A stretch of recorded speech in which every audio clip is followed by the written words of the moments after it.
IBomma ఇమ్మాడి Ravi alias Prahlad Kumar. ఈ iBomma owner ని recent గా హైదరాబాద్ పోలీసులు అరెస్ట్ చేసిన విషయం అందరికీ తెలిసింది. దీనిపై ఆయన తండ్రి స్పందిస్తూ పోలీసులకు సవాల్ విసిరితే సిచ్యువేషన్స్ ఇలాగే ఉంటాయని ఆయన మీడియాతో చెప్పారు. ఈ ఐబొమ్మ దాదాపుగా 50 lakhs సబ్స్క్రైబర్స్ డేటాను యూజర్స్ కు తెలియకుండా థెఫ్ట్ చేసిందని, అలాగే టోటల్ గా 5 crores డేటాను థెఫ్ట్ చేసిందని. రెండోది, నియర్లీ ఈ ఐబొమ్మ వెబ్సైట్ ను 30 lakhs people per month visit చేస్తూ వెబ్సైట్ లోని మూవీస్ ను చూస్తున్నారని తెలిసింది. ఈ ఐబొమ్మ ఉమ్మాడి రవి పేరిట దాదాపు 110 డొమైన్లు ఉన్నట్లుగా తెలుస్తుంది. ఈ వెబ్సైట్ నుంచి దాదాపుగా 20 కోట్ల సంపాదన ఉన్నట్టు తెలుస్తుంది. ఈయన అరెస్ట్ చేసిన తర్వాత 3 crores సీజ్ చేశారు అండ్ ఆయన నుంచి పెద్ద మొత్తంలో హార్డ్ డిస్క్ సీజ్ చేసి ఈ వెబ్సైట్ ని క్లోజ్ చేయించినట్టు తెలుస్తుంది. ఈ ఐబొమ్మ ఇమ్మాడి రవి అరెస్ట్ అయిన తర్వాత సోషల్ మీడియాలో ఐబొమ్మకు సపోర్ట్ గా పెద్ద ఎత్తున ప్రచారం చేస్తున్నారు, ట్వీట్లు చేస్తున్నారు. ఎందుకు ఇంతలా ఐబొమ్మకు సపోర్ట్ దొరుకుతుందంటే కారణం మన దగ్గరే ఉంది. అది ఒక మధ్యతరగతి వ్యక్తి, ఒక ఫ్యామిలీని పోషించే వ్యక్తి సగటు జీతం ఒక 20,000 ఉండొచ్చు. ఆ 20,000లో అతను వీక్లీ వన్స్ లేదా మంత్లీ వన్స్ ఒక మూవీనో ఫ్యామిలీతో కలిసి చూడాలనుకుంటాడు, లేదా రిలాక్స్ అవ్వాలనుకుంటాడు. ఆ రిలాక్స్ అయ్యే పాయింట్లో ఒక ఫ్యామిలీ మూవీకి వెళ్ళాలంటే దాదాపుగా 1,500 రూపాయల నుంచి 2,000 వరకు ఖర్చు అవుతుంది. ఇంకా దాని తర్వాత ఒక్కసారి మనం మూవీ థియేటర్లోకి వెళ్ళినప్పుడు అక్కడ స్నాక్స్ ఖర్చులు మనం ఊహించనక్కర్లేదు. అది దాదాపుగా ఆస్తులు అమ్ముకున్న దాంతో సమానం. రోజు రోజుకి అవి పెరుగుతూనే ఉన్నాయి తప్ప తగ్గట్లేదు. దీని మీద ప్రభుత్వం కూడా దృష్టి సారించట్లేదు. ఎంత జరిగినా కూడా ఈ రేట్లు తగ్గవు, అది తెలిసిన విషయం. సో దీనికి భయపడి మిడిల్ క్లాస్ వ్యక్తి రిలాక్సేషన్ కోసం ఎంచుకున్న సైటే ఈ ఐబొమ్మ. ఈ ఐబొమ్మనే కాక దీనికి ఆల్టర్నేట్ గా చాలా సైట్లు కూడా పైరసీ సైట్లు ఉన్నాయి. అవన్నీ కాదని యూజర్స్ ఈ ఐబొమ్మ సైట్ ని ఎన్నుకోవడానికి గల కారణం దాని యొక్క ఇంటర్ఫేస్. వేరే సైట్లలో మూవీని క్లిక్ చేస్తే దాదాపుగా వేరే వెబ్సైట్ లోకి రీడైరెక్ట్ అయ్యి యాడ్ డిస్ప్లే అవుతాయి. దీంట్లో అలా కాదు. ఒక్కసారి యాడ్ డిస్ప్లే అయిన తర్వాత మళ్ళీ ఈ వెబ్సైట్ లోకి వస్తే క్లియర్ గా HD ప్రింట్ క్వాలిటీతో ఆయన ఈ పైరసీని మూవీని అప్లోడ్ చేస్తున్నారు. దాని వల్లనే ఎక్కువ యూజర్స్ అట్రాక్ట్ అవుతున్నారు. కొన్ని ఇయర్స్ బ్యాక్ అని దాదాపుగా కేబుల్ టీవీ బాగా పాపులర్ గా ఉండేది. అప్పుడు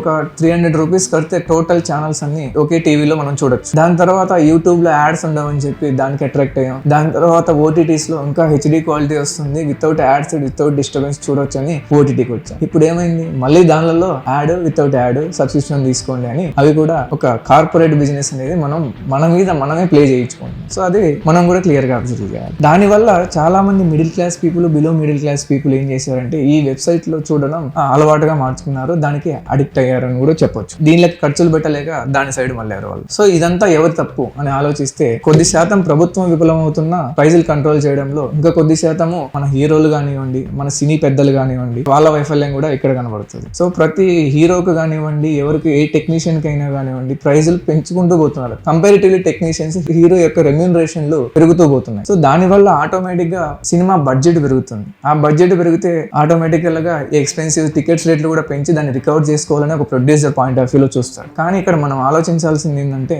ఒక మూవీకి ఈ బడ్జెట్ పెట్టినప్పుడు అంత పెట్టచ్చా లేదా అనేది కూడా ప్రొడ్యూసర్ ఆలోచించాలి. రెండోది, ప్రభుత్వంతో ఒక మూవీ రిలీజ్ అవుతున్నప్పుడు అది పాన్ ఇండియా మూవీనా లేకపోతే లోకల్ మూవీనా, ఒక రీజనల్ టైప్ మూవీనా, అది చూసుకొని దానికి టికెట్ రేట్స్ పెంచితే ఇంకా చాలా బాగుంటుందని నా ఒపీనియన్. ఎందుకంటే చిన్న సినిమాకు పెద్ద సినిమాకు కూడా మనం టికెట్ రేట్ పెంచుకుంటూ పోతే ఫైనల్ గా సఫర్ అయ్యేది ప్రజలే. అలాంటప్పుడే వాళ్ళు ఈ టైప్ ఆఫ్ వెబ్సైట్లను అడిక్ట్ అవుతారు, దానిలో వైపే చూస్తారు. సో సినిమా థియేటర్ కి రావడం తగ్గిస్తారు, దానివల్ల నష్టపోయేది కూడా ప్రొడ్యూసర్. సో దీని గురించి బాగా ఆలోచించాలి. దీన్ని ఆలోచిస్తున్నప్పుడు నాకు ఒక సామెత గుర్తొస్తుంది. పూర్వం మన పెద్దలు వేపాకు, బొగ్గు, ఉప్పు ఈ టైప్ ఆఫ్ దానిలతో బ్రష్ చేసుకునేవాళ్ళు. అప్పుడు ఈ బ్రిటిష్ వాళ్ళు కావచ్చు, లేదా కొందరు ఎవరో ఎడ్యుకేటెడ్ లేదా కార్పొరేట్ కావచ్చు వచ్చి ఇది అరేంటి దీనికి బ్రష్ చేసుకుంటున్నారు అని కొంచెం ఆక్వర్డ్ గా మాట్లాడడం వల్ల లేదా ఎగతాళిగా మాట్లాడడం వల్ల మనం అందరం పేస్ట్ సైడ్ చూసాం. పేస్ట్ అంతే ఏదో ఒక క్లాస్ పీపుల్ తీసుకునేలాగా నీట్ గా బాగుంటుందనేలాగా దాని సైడ్ వచ్చాం. కానీ ఇప్పుడు ఏమంటున్నారంటే మీ పేస్ట్ లో ఉప్పు ఉందా, మీ పేస్ట్ లో బొగ్గు ఉందా, మీ పేస్ట్ లో ఈ వేప యొక్క గుణాలు ఉన్నాయని చెప్పి మళ్ళీ మనల్ని దానికే కొంచెం క్లాష్ టచ్ చేసి మన మీద వెళ్తున్నారు. సో ఇక్కడ ఏంటంటే మనల్ని కార్పొరేట్ అనేది ఒక ఆట ఆడుకుంటుంది. డైలీ లైఫ్ లో మనకు తగ్గట్టుగా మనం లేము.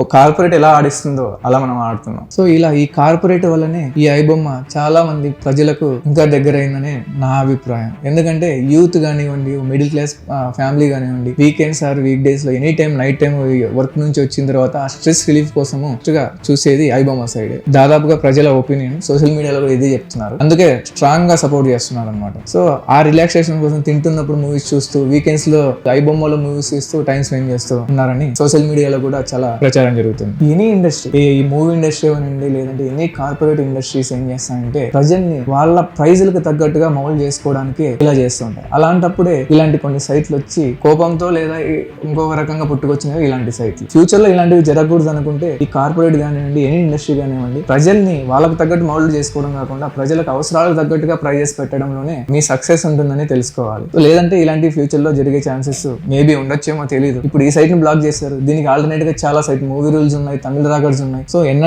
వీటన్నిటిని బ్లాక్ చేయాల్సిన పరిస్థితి కూడా. ఇక్కడ ఏంటంటే సినీ కార్మికులు నష్టపోతారు దీనివల్ల. సో మీ కార్పొరేట్ వల్ల మీరేమో బాగానే ఉంటారు, మీకు పైసలు వస్తాయి, మంచిగా చేసుకుంటారు. కానీ ఇక్కడ నష్టపోయేది ఏంటంటే on and average daily basis movie ఇండస్ట్రీలో వర్క్ చేసే సినీ కార్మికులు. వాళ్ళ జీతాలేమో పెరగవు, అలాగే ఉంటాయి. కానీ మీ జీతాలు పెరుగుతుంటాయి, మీ రెమ్యూనరేషన్ పెరుగుతుంటాయి. సో లాభపడేది మీరు, కానీ ఇలాంటివి చూస్తూ రిలాక్స్ అయ్యేటప్పుడు నష్టపోతున్నాం అని చెప్పేది కూడా మీరు. మధ్యలో ఈ సినీ కార్మికులకి ఎవరు సపోర్ట్ చేయరు. మన ధర్నా చేసినప్పుడు దాదాపుగా ఒక ప్రైస్ ఇంక్రీజెస్ కోసము ఎంత కష్టపడ్డారో అది వాళ్ళకే తెలుసు. ఈ ఐబొమ్మకి డబ్బులు ఎలా వస్తాయంటే మీరు ఎప్పుడైతే ఐబొమ్మలో మూవీస్ చూస్తుంటారో మీకు యాడ్స్ డిస్ప్లే అవుతాయి. అది బెట్టింగ్ యాప్స్ కావచ్చు, ఏ యాప్స్ అయినా కానివ్వచ్చు. అండ్ మీరు ఎప్పుడైతే మూవీస్ చూస్తారో దాన్ని యాక్సెప్ట్ చేస్తారో టర్మ్స్ అండ్ కండిషన్స్, అప్పుడు మీ డేటా అనేది ఆటోమేటికల్ గా ఈ ఐబొమ్మ సర్వర్ ను ఆటోమేటికల్ గా వాళ్ళు థెఫ్ట్ చేస్తారు, సేవ్ అవుతుంది మీకు తెలియకుండా. దాని వల్ల మన యూజర్స్ కూడా చాలా నెగిటివిటీ, మన లాస్ ఉంది. ఇంతవరకు మనం ఒక సగటు మనిషిగా మనలోని ఆవేదన మాత్రమే నేను తెలియజేశాను. ఇప్పుడు ఐబొమ్మ సైట్ వల్ల, ఇలాంటి పైరసీ వెబ్సైట్ల వల్ల ప్రజలు కలిగే నష్టం కూడా ఇప్పుడు మనం డిస్కస్ చేద్దాం. ఇలా పైరసీ సైట్ లో చూడడం వల్ల మన పర్సనల్ డేటా ఏదైతే ఉంటుందో, అది బ్యాంక్ డీటెయిల్స్ కానివ్వండి, లేదా మన మొబైల్ నెంబర్ కానివ్వండి, మన చాటింగ్ కానివ్వండి, లేదా పర్సనల్ పిక్స్ కానివ్వండి, ఏవైనా ఇవి ఆటోమేటికల్ గా సైబర్ క్రైమ్ చేసే వాళ్ళ చేతుల్లోకి ఈ వెబ్సైట్ వాళ్ళు సేల్ చేసినప్పుడు వాళ్ళు దాన్ని ఏ విధంగా యూజ్ చేస్తారో మనం ఊహకు కూడా అందదు. కొందరు బ్యాంక్ డీటెయిల్స్ ఎనీ టైం, అంటే ఒక పర్టికులర్ టైం వరకు లాంగ్ టర్మ్ నుండి యూజ్ చేయని బ్యాంక్ అకౌంట్ నెంబర్ ఏదైతే ఉంటుందో దాన్ని వీళ్ళ సైబర్ క్రైమ్ అడ్డాగా మార్చుకొని దీంట్లోకి ట్రాన్సాక్షన్ కూడా చేసే అవకాశాలు ఉండదు. రెండోది, మీ పర్సనల్ పిక్స్ ను కొన్ని అడల్ట్ వెబ్సైట్ లోకి సేల్ చేసి మార్ఫింగ్ చేసి అక్కడ అప్లోడ్ చేసే ఛాన్సెస్ కూడా ఉండదు. సో ఇలాంటి కాన్సిక్వెన్సెస్ వల్ల చాలా మంది ఆత్మహత్యలు చేసుకున్న ప్రీవియస్ సంఘటనలు కూడా ఉన్నాయి. సో కాబట్టి ప్రజలు కూడా చాలా జాగ్రత్తగా ఉండాలి. మనకు ఆనందం, ఎంటర్టైన్మెంట్ ఇంపార్టెంట్ కాదు, మన పర్సనల్ సెక్యూరిటీ, మన లైఫ్ కూడా మనకి ఇంపార్టెంట్ అని మనం కూడా తెలుసుకోవాలి. సో ఈ ఐబొమ్మ అనేది మిగతా పైరసీ వెబ్సైట్ల లాగే, మూవీ రీల్స్, తమిళ రాగ ఇలా వెబ్సైట్ల లాగే ఇది కూడా ఒక వెబ్సైట్. కానీ ఇది ఎప్పుడైతే పోలీసులకు సవాలు విసిరిందో అప్పుడే దీని మీద మొత్తం ఫోకస్ షిఫ్ట్ అయింది. అప్పుడే మనకు ఈ కథ స్టార్ట్ అయింది. సో దాని గురించి మనం తెలుసుకుంటే ఈ కథకు మూల కారణము ఇమ్మాడి రవి. అతని గురించి ఇప్పుడు మనం డీటెయిల్ గా ఒకసారి తెలుసుకుందాం. ఇమ్మాడి రవి అతను ఒక ఐటీ వెబ్ డిజైనింగ్ ఆర్కిటెక్ట్. ఇతను పాస్ట్ లో ఈఆర్ ఇన్ఫ్రోటెక్ అనే ఐటీ కంపెనీకి సీఈఓగా పనిచేశాడు. దాని తర్వాత 5 years బ్యాక్ ఇతను తన భార్యతో విడాకులు తీసుకున్నాడు. విడాకుల తర్వాత ఇతను సర్వర్ హ్యాకింగ్ లో and web designing and web developing లో పట్టు సాధించి ఈ పైరసీలోకి అడుగు పెట్టాడు. దాని తర్వాతనే ఈ ఐబొమ్మ అనేది క్రియేట్ చేశాడు. ఇది ఇలాగా జరుగుతూ ఉండగా ఐబొమ్మను హెచ్డి ప్రింట్ రావడం వల్ల ఒకసారి మన హైదరాబాద్ పోలీసులు దాన్ని బ్లాక్ చేశారు. అప్పుడు ఈ ఇమ్మాడి రవి అనే అతను ఐబొమ్మ ద్వారా పోలీసులకు ఒక మాస్ వార్నింగ్ ఇచ్చారు. మీరు మా దోలికి రాకండి, మా దగ్గర చాలా డేటా ఉంది, అది లీక్ చేసే ఎంతో మంది సఫర్ అవుతారు అని ఒక స్ట్రాంగ్ వార్నింగ్ ఇచ్చారు. అప్పుడు స్టార్ట్ అయింది ఈ కథ అంతా. ఈ ఐబొమ్మ సర్వర్ ను కరేబియన్ ఐలాండ్స్ లోని సెయింట్ నావీ ఐలాండ్ లో పౌరసత్వం పొంది అక్కడ నుండి ఆపరేట్ చేయడం స్టార్ట్ చేశాడు. అరౌండ్ గా ఒక 110 డొమైన్స్ ను ఇతను తన పేరు మీద పర్చేజ్ చేశాడు. అప్పటి నుండి 21,000 మూవీస్ ని ఈ ఐబొమ్మ వెబ్సైట్ లో అప్లోడ్ చేయడం జరిగింది. ఇతన్ని పట్టుకోవడానికి పోలీసులు చాలానే కృషి చేశారు. అందులో ఇతను తప్పించుకోవడానికి ఇండోనేషియా, నెదర్లాండ్, స్విట్జర్లాండ్ లో సర్వర్స్ ఏర్పాటు చేసి ఒక సైట్ బ్లాక్ అయితే ఇంకో మిర్రర్ సైట్ క్రియేట్ చేసి ఇలా దాదాపుగా 64 మిర్రర్ సైట్ ను క్రియేట్ చేసి ఆటోమేటిక్ గా రీడైరెక్ట్ అయ్యేలా చేశాడు. ఇతను ఈ ఐబొమ్మ సైట్ ద్వారా దాదాపుగా 20 కోట్ల రూపాయలు సంపాదించాడు. ఇతన్ని పట్టుకున్నప్పుడు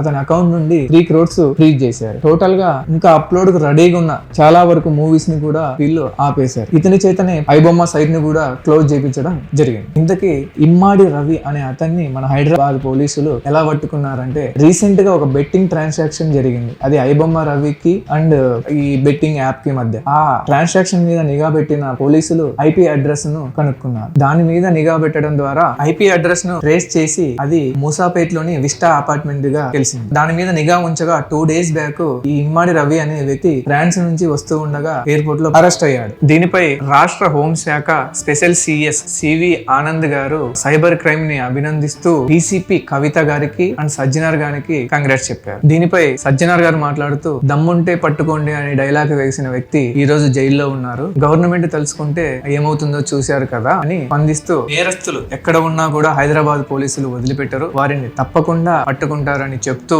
ఈ ఐబొమ్మ రవి ఎవరైతే ఉన్నారో అతని కస్టడీలోకి తీసుకున్నాము, మిగతా వివరాలు తొందరలోనే బయట పెడతాము అని చెప్పారు. దాని తర్వాత ఇతను యూజర్స్ డివైజ్లలోకి మాల్వేర్ ని పంపించి అక్కడి నుండి యూజర్స్ పర్సనల్ డేటాని సేకరిస్తున్నాడు. ఇది యూజర్స్ కూడా చాలా ప్రమాదం. సో ప్రజలు ఇలాంటి వాటికి చాలా దూరంగా ఉండాలి, ఇలాంటి వాటితో చాలా జాగ్రత్తగా ఉండాలని చెప్పారు. అండ్ ఈ ఐబొమ్మ ఇమ్మాడి రవి అరెస్ట్ అయిన తర్వాత సోషల్ మీడియాలో పోలీసుల మీద మీమ్స్ చాలానే వచ్చాయి. వాటిపై సజ్జనార్ గారు స్పందిస్తూ అలాంటి మీమ్స్ చేసిన వారందరి మీద యాక్షన్ తీసుకుంటామని చెప్పారు. ఇతను ఏపీ నుండి ప్రహ్లాద్ కుమార్ అనే పేరుతో డ్రైవింగ్ లైసెన్స్, పాన్ కార్డ్ తీసుకున్నారని కూడా సజ్జనార్ గారు చెప్పారు. దీనిపై ఇండస్ట్రీ నుండి చిరంజీవి గారు, నాగార్జున గారు, రాజమౌళి గారు అండ్ దిల్ రాజు గారు స్పందిస్తూ ప్రభుత్వానికి, పోలీసులకు కృతజ్ఞతలు తెలిపారు. చిరంజీవి గారు మాట్లాడుతూ ఈ పైరసీ వల్ల చాలా మంది సినీ కార్మికులు నష్టపోతున్నారని చెప్పారు. దాని తర్వాత రాజమౌళి గారు మాట్లాడుతూ ఈ పైరసీ చూసి ప్రాణాల మీదకి తెచ్చుకోకండి అని అన్నారు. ప్రాణాల మీదకి తెచ్చుకోకండి అని అర్థం మీ పర్సనల్ డేటా ఏదైతే ఉంటుందో అది లీక్ అవడం వల్ల చాలానే చెడు జరుగుతుంది, అది ఎక్కడెక్కడో లీక్ అవడం వల్ల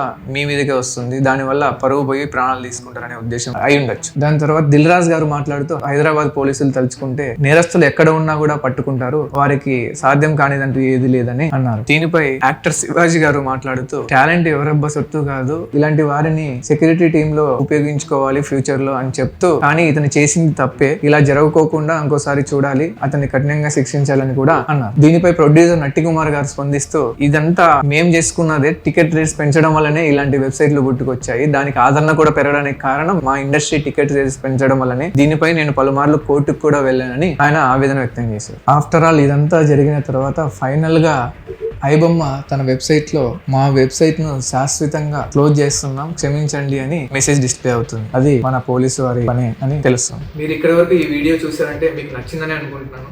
మీకు ఈ కంటెంట్ నచ్చితే షేర్ చేసి సబ్స్క్రైబ్ చేయండి. Thank you. జై హింద్.